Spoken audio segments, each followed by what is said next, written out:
నమస్కారం, BTV news కి స్వాగతం. ముందుగా ముఖ్యాంశాలు. సీఎం జగన్ పై దాడి కేసులో నిందితుడికి బెయిల్. నిందితుడు సతీష్ కు షరతులతో కూడిన బెయిల్ మంజూరు చేస్తున్నట్లు న్యాయస్థానం వెల్లడి. శని, ఆదివారాలు పోలీస్ స్టేషన్లో సంతకం చేయాలని కోర్టు ఆదేశం. విదేశీ పర్యటన ముగించుకొని నేడు స్వదేశానికి వచ్చిన టీడీపీ అధినేత చంద్రబాబు. శంషాబాద్ విమానాశ్రయంలో చంద్రబాబుకు ఘన స్వాగతం. సీఎం చంద్రబాబు అంటూ హోరెత్తించిన టీడీపీ శ్రేణులు. జూన్ 3న జనసేన అధినేత పవన్ కళ్యాణ్ కీలక సమావేశం.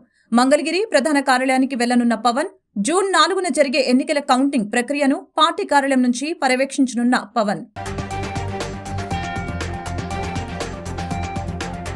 జూన్ 4న ఓట్ల లెక్కింపుపై సమీక్ష నిర్వహించిన senior deputy election commissioner Nitish Vyas. ముందస్తు ఏర్పాట్లను న్యూఢిల్లీ నుంచి వీడియో కాన్ఫరెన్స్ ద్వారా నిర్వహణ. సమీక్షలో పాల్గొన్న రాష్ట్ర ఎన్నికల సంఘం అధికారులు. సీఎం జగన్ పై రాయి దాడి కేసు నిందితుడికి కోర్టు బెయిల్ మంజూరు చేసింది. నిందితుడు సతీష్ కు షరతులతో కూడిన బెయిల్ మంజూరు చేస్తున్నట్లు న్యాయస్థానం తెలిపింది. శని, ఆదివారాలు పోలీస్ స్టేషన్లో సంతకం చేయాలని సతీష్ ను ఈ సందర్భంగా కోర్టు ఆదేశించింది. ఏపీ సీఎం జగన్ పై ఏప్రిల్ 13న విజయవాడలో రాయి దాడి జరగడం తెలిసిందే. ఈ కేసులో నిందితుడు సతీష్ కు విజయవాడ 8వ అదనపు జిల్లా కోర్టు నేడు బెయిల్ మంజూరు చేసింది. ఈ కేసులో నిన్న వాదనలు పూర్తి కాగా తీర్పును నేటికి రిజర్వు చేశారు. ఈ నేపథ్యంలో న్యాయమూర్తి నేడు తీర్పు వెలువరించారు. నిందితుడు సతీష్ కు షరతులతో కూడిన బెయిల్ మంజూరు చేస్తున్నట్లు తెలిపారు. శని, ఆదివారాలు పోలీస్ స్టేషన్లో సంతకం చేయాలని సతీష్ ను ఈ సందర్భంగా కోర్టు ఆదేశించింది. 50,000 చొప్పున 2 పూచీకత్తులు సమర్పించాలని స్పష్టం చేసింది. సతీష్ ప్రస్తుతం జైల్లో రిమాండ్ ఖైదీగా ఉన్నాడు. బెయిల్ ఉత్తర్వులు జైలు అధికారులకు అందిన తర్వాత అతను విడుదల కానున్నాడు. విదేశాలకు వెళ్లిన టీడీపీ అధినేత చంద్రబాబు విదేశీ పర్యటన ముగించుకొని బుధవారం ఉదయం స్వదేశానికి వచ్చారు. ఈ సందర్భంగా శంషాబాద్ విమానాశ్రయంలో టీడీపీ శ్రేణులు చంద్రబాబుకు ఘన స్వాగతం పలికారు. చంద్రబాబుతో పాటు ఆయన భార్య భువనేశ్వరితో కలిసి శంషాబాద్ ఎయిర్పోర్టుకు చేరుకున్నారు. టీడీపీ అధినేత చంద్రబాబు నాయుడు విదేశీ పర్యటన ముగించుకొని బుధవారం ఉదయం శంషాబాద్ అంతర్జాతీయ విమానాశ్రయానికి చేరుకున్నారు.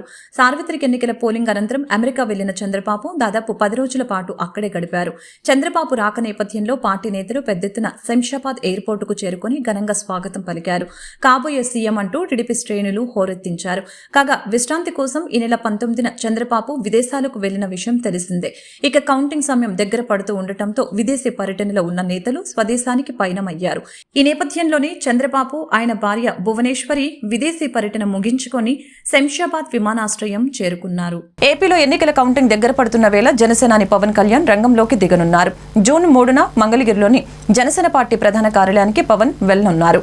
ఆ రోజు మధ్యాహ్నం పార్టీ నేతలు, కార్యకర్తలతో సమావేశం నిర్వహించనున్నారు. జూన్ 4న జరిగే ఎన్నికల కౌంటింగ్ ప్రక్రియను పార్టీ కార్యాలయం నుంచి పవన్ పర్యవేక్షించనున్నారు.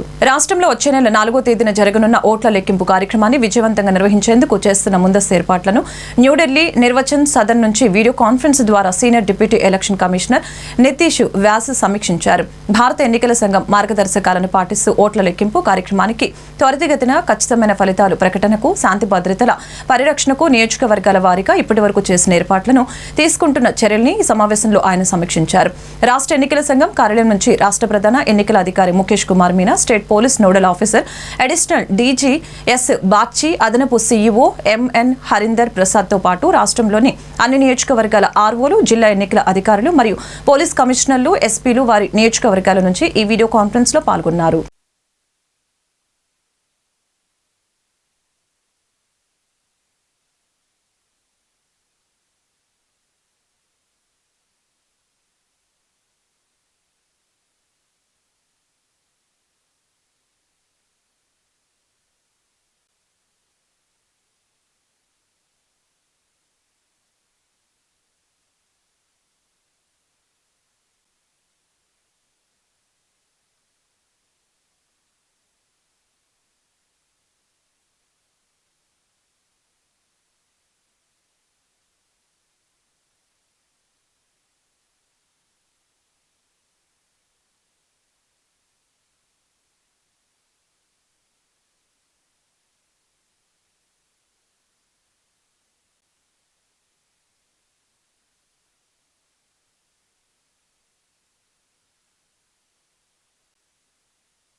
సీఎస్గా జవహర్ రెడ్డి ఉంటే ఎన్నికల కౌంటింగ్ సజావుగా జరగదని వెంటనే ఆయన్ని పదవి నుంచి తొలగించాలని మాజీ మంత్రి దేవినేని ఉమా డిమాండ్ చేశారు.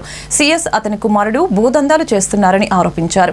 వారి భూదందాలను సాక్ష్యాధారాలతో సహా బయట పెట్టామని తెలిపారు. సీఎస్గా ఉండే అర్హత ఆయన కోల్పోయారని మండిపడ్డారు. ఆంధ్రప్రదేశ్ సీఎస్ జవహర్ రెడ్డి, సజ్జల రామకృష్ణారెడ్డిపై మాజీ మంత్రి, టీడీపీ సీనియర్ నేత దేవినేని ఉమామేశ్వరరావు హాట్ కామెంట్స్ చేశారు. ఈ సందర్భంగా ఆయన మాట్లాడుతూ జూన్ 5న పెట్టవలసిన ప్రెస్ మీట్ సజ్జల నేడు పెట్టి బోరున విలపిస్తున్నారని ఎద్దేవా చేశారు. టీడీపీ నేతలు తప్పుడు ఆరోపణలు చేస్తున్నామని సజ్జల అనటం సిగ్గుచేటని తెలిపారు. వైసీపీ నేతల్లా అబద్దాలు చెప్పవలసిన అవసరం తమకు లేదని వాస్తవాలే ప్రజలకు చెప్తున్నామని అన్నారు. 15 రోజులుగా మాచెలలో ఏం జరుగుతుందని సజ్జల అంటున్నారు. మరి 5 ఏళ్లుగా మాచెలలో ఏం జరిగింది? 2 లక్షలకు కూడా లేని పిన్నెల్లి ఇవాళ 2,000 కోట్లు ఎలా సంపాదించారని ఆయన ప్రశ్నించారు. మాచెలలో స్థానిక ఎన్నికల్లో టీడీపీ నేతల్ని కనీసం నామినేషన్ వేయకుండా దాడులు చేసింది ఎవరని దుయ్యపట్టారు. ఈవీఎం ఎందుకు ధ్వంసం చేశావని పిన్నెల్లిని సజ్జల అడగకుండా వీడియో ఎలా బయటకొచ్చిందని ఈసీని ప్రశ్నించడం సిగ్గుచేటని తెలిపారు. అసత్య ప్రచారాలతో సోషల్ మీడియాని భ్రష్టు పట్టించింది సజ్జల కుమారుడు కాదా అంటూ ధ్వజమెత్తారు. మరో 4 రోజుల్లో వైఎస్ జగన్ సీఎంగా ప్రమాణ స్వీకారం చేస్తారంటూ సజ్జల పగటి కలలు కనటం మానుకోవాలని, వైసీపీ ఎన్ని కుట్రలు చేసినా అన్ని వర్గాల ప్రజల మద్దతుతో కూటమి అధికారంలోకి రాబోతుందని ధీమా వ్యక్తం చేశారు. 5వ తారీఖు పెట్టాల్సిన ప్రెస్ మీటు సజ్జల రామకృష్ణారెడ్డి ఈరోజే పెట్టాడు. అధికారంలో ఉన్న ప్రతిపక్షంలో ఉన్న ఎడిషనల్ అడ్వాంటేజ్ తీసుకోమని జగన్మోహన్ రెడ్డి చెప్పినట్టుగా మాట్లాడుతున్నాడు. మీరు ఎడిషనల్ అడ్వాంటేజ్ తీసుకోవాలని చూస్తే ఊరుకోవటానికి మేము ఇక్కడ సిద్ధంగా లేము. మీ పిల్లి శాపనార్థాలు ఆపండి. ఇవాళ ఎన్నికల్లో ట్రాన్స్పరెంట్గా కౌంటింగ్ ప్రక్రియ జరగాలని అందరం కోరుకుంటున్నాం. సిఎస్ ఆధ్వర్యంలో జరిగిన భూదందా అంతా బయటపడింది. విశాఖపట్నంలో 2,000 కోట్ల దోపిడీ బయటపడిన తర్వాత ఈ వాస్తవాలన్నీ కూడా మా మాజీ ఎంపీ కనకమేడల రవీంద్ర కుమార్ గారు సిఈసి దృష్టికి తీసుకెళ్ళడం జరిగింది. దాని మీద సజ్జల ఈరోజు వైల్డ్ ఆరోపణలు చేస్తున్నాం. వైల్డ్ ఆరోపణలు కాదు సజ్జల, ఉన్న ఆరోపణలు చేస్తున్నాం. ఉన్న వాస్తవాల్ని మీడియా ముందు పెడుతున్నాం, ప్రజల ముందు పెడుతున్నాం. మీ ఆట లేక సాగవు, మీ ఆరోపణలు కట్టిపెట్టండి. 15 రోజులుగా మాచర్లో ఏం జరుగుతుందంటున్నావా? 5 ఏళ్లుగా మాచర్లో ఏం జరిగింది? 5 ఏళ్లుగా మాచర్లో ఏం జరిగింది? 2 లక్షల రూపాయల నుంచి వచ్చిన మీ పిన్నెల్లి వాడ 2,000 కోట్లకి ఎలా అధిపతి అయ్యాడు? స్థానిక సంస్థల ఎన్నికల్లో నామినేషన్ల ప్రక్రియకు కూడా అడ్డం పడి నామినేషన్ వేసిన వాళ్ళని కొట్టి, కార్యకర్తలను కొట్టి, ప్రతిపక్షాలను కొట్టి ఓట్ల లెక్కింపునకు సమయం సమీపిస్తూ ఉండటంతో రాష్ట్ర ఎన్నికల ప్రధాన అధికారి ముఖేష్ కుమార్ మీనా కౌంటింగ్ ఏర్పాట్లపై దృష్టి సారించారు. డీజీపీ హరీష్ కుమార్ గుప్తాతో కలిసి పల్నాడు జిల్లాలో పర్యటించారు. మొదటిగా కౌంటింగ్కు చేపట్టిన చర్యలపై అధికారులతో సమీక్ష నిర్వహించారు. అనంతరం నర్సరావుపేట మండలం కాకానీలోని జేఎన్టీయూ కళాశాలకు వెళ్లారు. స్ట్రాంగ్ రూమ్స్లోని భద్రత ఏర్పాట్లను కలెక్టర్, ఎస్పీలను అడిగి తెలుసుకున్నారు. రాష్ట్రంలో ఓట్ల లెక్కింపునకు అధికార యంత్రాంగం పటిష్టమైన ఏర్పాట్లు చేస్తోంది. జూన్ 4న ఓట్ల లెక్కింపు సజావుగా సాగటానికి అధికారులు తగు చర్యలు తీసుకుంటున్నారు. ఈ మేరకు రాష్ట్ర ఎన్నికల ప్రధానాధికారి ముఖేష్ కుమార్ మీనా కౌంటింగ్ ఏర్పాట్లపై ప్రత్యేక దృష్టి సారించారు. వరుసగా జిల్లాలలో పర్యటిస్తూ అధికారులతో సమీక్షలు నిర్వహిస్తూ ఉన్నారు. అదేవిధంగా స్ట్రాంగ్ రూమ్స్లోని భద్రత ఏర్పాట్ల గురించి సైతం తెలుసుకుంటున్నారు. పల్నాడు జిల్లాలో రాష్ట్ర ఎన్నికల కమిషనర్ ముఖేష్ కుమార్ మీనా, రాష్ట్ర డీజీపీ హరీష్ కుమార్ గుప్తాలు పర్యటించారు. జూన్ 4వ తేదీన జరగనున్న ఎన్నికల కౌంటింగ్ ఏర్పాట్లపై పరిశీలన చేశారు. స్ట్రాంగ్ రూమ్స్, ఎన్నికల కౌంటింగ్ నిర్వహణ, భద్రత ఏర్పాట్లను సీఈఓ ముఖేష్ కుమార్ మీనా, డీజీపీ హరీష్ కుమార్ గుప్తాలు, కలెక్టర్ శ్రీకేష్ బాలాజీ లత్కర్, ఎస్పీ మల్లిక గార్గులను అడిగి తెలుసుకున్నారు. కౌంటింగ్ కేంద్రంలోని ఏర్పాట్లపై సీఈఓ, డీజీపీలకు జిల్లా కలెక్టర్ శ్రీకేష్ బాలాజీ లత్కర్, ఎస్పీ మల్లిక గార్గ్ తదితర అధికారులు వివరించారు.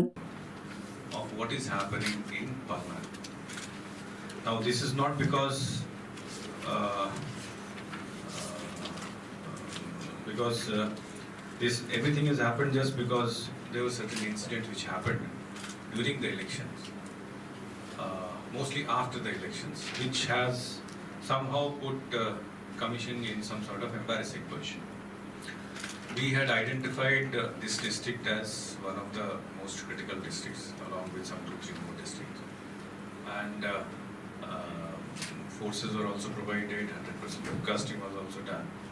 So to a large extent, I would say, and I would appreciate the officers also, that to a large extent we were able to control situation on the whole day.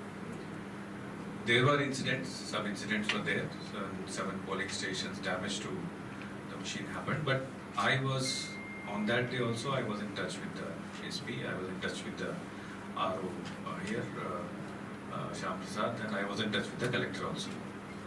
And in all these polling stations, situation was brought under control. Polling continued with new machines, and we were able to conduct, and I again appreciate all the officers present here, that we were able to conduct elections in this district with huge turnout and without a single revote. That is the achievement of the district officials. However, post-election, because of some reasons, there were some incidents which went viral all over the country, went to the notice of Election Commission. రాష్ట్రంలోని ప్రజలకు రక్షిత నీరు కరువైంది. కలుషిత నీరు తాగి కొందరు ప్రాణాలు కోల్పోతూ ఉంటే ఎంతో మంది ఆసుపత్రుల పాలవుతూ ఉన్నారు. ప్రజలకు రక్షిత జలాలు అందించవలసిన అధికారులు మాత్రం నిమ్మకు నీరెత్తినట్లు వ్యవహరిస్తున్నారు. కలుషిత జలాలు నగర ప్రజల్ని కాటేస్తూ ఉన్నాయి. మురికి కాలువల్లో వేసిన పైప్ లైన్లు తుప్పుపట్టి పగిలిపోయి లీకేజీల కారణంగా కలుషితమవుతున్న త్రాగునీరు పట్టణ నగరవాసుల ఆయువు తీస్తోంది. అనారోగ్యంతో అనేక మంది ఆసుపత్రుల పాలవుతున్నారు. మొన్న గుంటూరు, నేడు విజయవాడలో నిండు ప్రాణాలు బలైన ప్రభుత్వ యంత్రాంగం మొద్దు నిద్ర వీడటం లేదు. విజయవాడలోని అనేక ప్రాంతాలకు కొద్ది నెలలుగా రంగుమారిన నీరు సరఫరా అవుతుందని ప్రజలు మొత్తుకుంటున్నా అధికారులు పట్టించుకోవటం లేదు.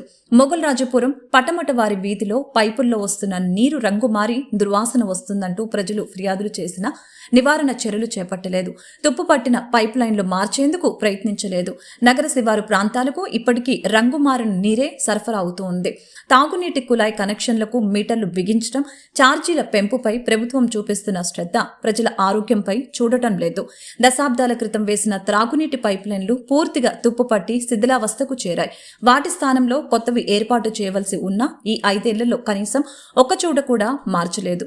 రాష్ట్ర వ్యాప్తంగా 123 పుర నగరపాలక సంస్థల్లో 18,240 కిలోమీటర్ల మేర త్రాగునీటి పైప్ లైన్లలో 40% వరకు పాడయ్యాయి. వీటిలో 5,034 కిలోమీటర్ల మేర అత్యంత అధ్వానంగా ఉన్నాయి. పైపులకు తుప్పు పట్టి రంధ్రాలు పడ్డాయి. అత్యధిక చోట్ల పైపులు మురుగు కాల్వాల్లో వాటికి పక్కనే ఉండటంతో ఆ నీరు తాగునీటి పైప్ లైన్లలో కలిసిపోతుంది. ఫలితంగా ప్రజలు అనారోగ్యానికి గురై ప్రాణాలు విడుస్తున్నారు. గత 2 రోజులుగా విజయవాడలో కలుషిత నీరు ప్రబలటం వలన మొగల్ రాజపురంలో 3 మృతి చెందిన ఘటన స్థానికంగా కలకలం రేపింది. కలుషిత నీటిని కారణంగానే మృతి చెందారని మృతుల తరపున బంధువులు ఆరోపిస్తూ ఉన్నారు. ఈ ఘటనపై డిఎంహెచ్ఓ సుహాసిని స్పందిస్తూ మొగల్ రాజపురం కొండ ప్రాంతంలో మంచినీటి పరీక్షలు నిర్వహిస్తున్నామని తెలిపారు. మృతి చెందిన బాధితులు ఎలా చనిపోయారో వివరాలు సేకరించి మీడియాకు తెలియజేస్తామని చెప్పుకొచ్చారు. విజయవాడ మొగల్ రాజపురం పడమట వీధిలో డయేరియాతో ఒక పురుషుడు, 2 మహిళలు మృతి చెందిన ఘటన స్థానికంగా కలకలం రేపింది. వాంతులు, విరోచనాలతోటి 3 మృతి చెందారని స్థానికులు ఆరోపిస్తున్నారు. ఈ ఘటనలో మొత్తంగా 26 మందికి అస్వస్థత కాగా 3 మృతి చెందారు. ప్రభుత్వ ఆసుపత్రిలో 1, ప్రైవేట్ ఆసుపత్రిలో 3 కోలుకుంటున్నారని అధికారులు ప్రాథమిక సమాచారం. ఈ ఘటనపై డిఎంహెచ్ఓ సుహాసిని మాట్లాడుతూ మృతి చెందిన 3 సహజ మరణాలనని ఆమె చెప్పుకొచ్చారు. మొగల్ రాజపురం వాసి వల్లూరి దుర్గారావు మృతిపై కలుషిత నీటి ప్రభావం ఉండవచ్చని అభిప్రాయం వ్యక్తం చేశారు. దీనిపై ప్రాథమిక సమాచారం కొరకు మొగల్ రాజపురం కొండ ప్రాంతంలో మంచినీటి పరీక్షలు నిర్వహిస్తున్నామని తెలిపారు. ఆసుపత్రిలో కోలుకుంటున్న వారిపై ప్రత్యేక శ్రద్ధ తీసుకోవాల్సిందిగా హాస్పిటల్ వర్గాలకు ఆదేశాలు జారీ చేశామని చెప్పారు. ఈ ఏరియా అంతా కూడా గిరిపురం యూపీఎస్సీ కింద వస్తుందండి. సో అక్కడ నుంచి డాక్టర్ గారు, అక్కడ నుంచి ఏఎన్ఎంలు మాకు ఈ ఏరియాలో డైరియా కేసులు ఉన్నాయి, కొంచెం వాంతులు విరోచనాలు కూడా కేసెస్ ఇక్కడ ఎక్కువ ఉన్నాయని చెప్పి ఇన్ఫర్మేషన్ ఇవ్వడం జరిగింది. సో వెంటనే మేము ఇక్కడికి టీం కూడా ఎపిడెమియాలజీ టీం అందరూ కూడా ఇక్కడికి వచ్చి ఇక్కడ కూడా వెంటనే ముందు సర్వే చేసి ఆ సర్వేలో ఇళ్లలో ఎంతమంది ఉన్నారు, పక్కన ప్రైవేట్ హాస్పిటల్లో ఎంతమంది ఉన్నారు అని కూడా చూసుకొని వెంటనే ఇక్కడ క్యాంప్ అనేది స్టార్ట్ చేయడం జరిగింది. సో మాతో పాటు విఎంసీ కమిషనర్ గారి వైపు నుంచి కూడా వాళ్ళ టీం కూడా రావడం జరిగింది. సో ఇక్కడికి వచ్చినప్పుడు ఇక్కడ ప్రజలు ఒక 2 వారాల నుంచి నీళ్లు కొంచెం మడ్డిగా వస్తున్నాయి మాకు అని చెప్పడం జరిగినందువల్ల విఎంసీ తరపున వాళ్ళు కూడా వాటర్ శాంపుల్స్ అన్నీ కూడా వెంటనే పంపించడం జరిగిందండి ఇక్కడ నేను ఈవినింగ్. ఆ తర్వాత ఒక 2 ఇక్కడ ఉన్న ప్రైవేట్ హాస్పిటల్లో, 1-2 గవర్నమెంట్ హాస్పిటల్లో మాకు నిన్న ఇన్ఫర్మేషన్ అందింది ఉన్నారని. సో వాళ్ళని కూడా మేము కనుక్కున్నప్పుడు అక్కడికి కూడా వెళ్ళినప్పుడు వాళ్ళు కూడా స్టేబుల్గా ఉండడం జరిగింది. సో తర్వాత ఇక్కడ నైట్ అంతా కూడా ఇంకొక షిఫ్ట్ వైజ్గా మేమందరం కూడా డాక్టర్స్ని ఇక్కడ టీం వేసి, అలానే టీము సూపర్వైజర్ టీము అట్లనే ఆశాలు ఏఎన్ఎంలు కూడా ఇక్కడ ఉండి రాత్రి కూడా ఇక్కడ ఏదన్నా అయితే కూడా ఒకవేళ మోషన్స్ అయినా కూడా ఇక్కడికి వచ్చి ఇక్కడ మనం ట్రీట్మెంట్ విధంగా కూడా మనం ఇక్కడ సౌకర్యాలను కూడా అమర్చడం జరిగిందండి. సో రాత్రి మనకు ఇక్కడ సీఎస్ జవహర్ రెడ్డి 100 ఎకరాల భూ కుంభకోణానికి పాల్పడినట్లు వస్తున్న విమర్శలపై శ్వేతపత్రం విడుదల చేయాలని బీజేపీ నేత పాతూరి నాగభూషణం డిమాండ్ చేశారు. గత 2 నెలలుగా రాజకీయాలన్నీ రాష్ట్ర ప్రభుత్వ ప్రధాన కార్యదర్శి జవహర్ రెడ్డి కేంద్రంగానే జరుగుతున్నాయని ఆరోపించారు. ఎన్నికల ఫలితాలు రానున్న సమయంలో కొందరు అధికారులు ఈ రాష్ట్ర ప్రజలకు ద్రోహం చేస్తున్నారని బీజేపీ నేతలు విమర్శించారు. గత 2 నెలలుగా రాజకీయాలన్నీ రాష్ట్ర ప్రభుత్వ ప్రధాన కార్యదర్శి జవహర్ రెడ్డి కేంద్రంగానే జరుగుతున్నాయని బీజేపీ రాష్ట్ర మీడియా ఇన్ఛార్జి పాతూరి నాగభూషణం ఆరోపించారు. విజయవాడలోని పార్టీ రాష్ట్ర కార్యాలయం పాతూరి నాగభూషణం మీడియా సమావేశం నిర్వహించారు. ఈ సందర్భంగా మాట్లాడిన ఆయన సీఎస్ వైఎస్ఆర్సీపీపై నిప్పులు చెరిగారు. 3 రాజధానుల ప్రకటన తర్వాత విశాఖలో అధికార పక్ష నేతలు భారీగా భూ అక్రమాలకు పాల్పడ్డారని పేర్కొన్నారు. సీఎస్ సైతం 100 ఎకరాల భూ కుంభకోణానికి పాల్పడినట్లు వస్తున్న విమర్శలపై శ్వేతపత్రం విడుదల చేయాలని డిమాండ్ చేశారు. బీజేపీ ఏపీ అధ్యక్షురాలు పురంధేశ్వరిపై వైఎస్ఆర్సీపీ నేతలు తప్పుడు ఆరోపణలు చేస్తున్నారని నాగభూషణం మండిపడ్డారు.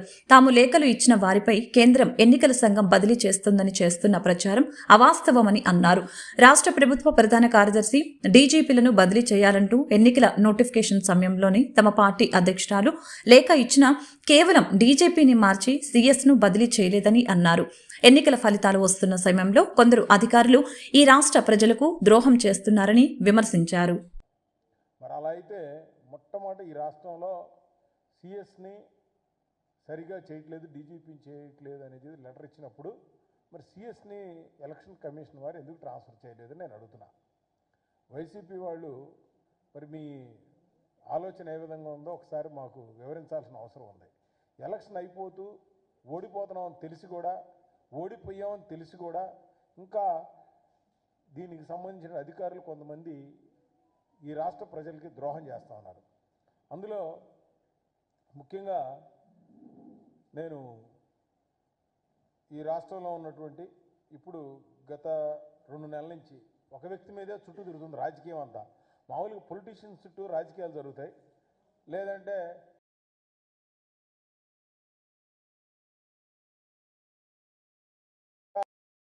లేదా ఒక స్టార్ చుట్టూ తిరుగుతాయి. కానీ ఇక్కడ ఒక ఐఏఎస్ ఆఫీసర్ సిఎస్ చుట్టూ తిరుగుతుంది ఆంధ్రప్రదేశ్ రాజకీయం.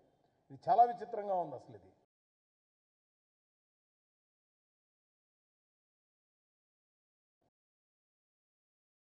నీళ్లు లేక డ్రై అయిపోయి కనపడతా ఉంది.